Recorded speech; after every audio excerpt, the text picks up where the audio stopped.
हो तूच आज इथे आलास म्हणजे तुझं मन जड आहे.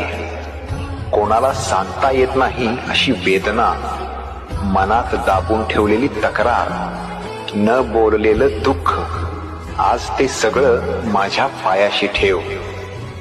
तू कमेंट मध्ये जे लिहिशील ते मी वाचणार आहे.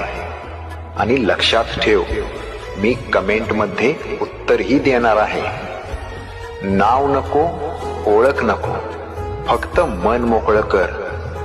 प्रेम, पैसा, आरोग्य, नातं, भीती, भविष्य, जे काही बोचतंय ते एका ओळीत लिही. आज इथे लिहिलेलं रिकामं जाणार नाही. मी आहे, मी पाहतोय, मी उत्तरही देतोय.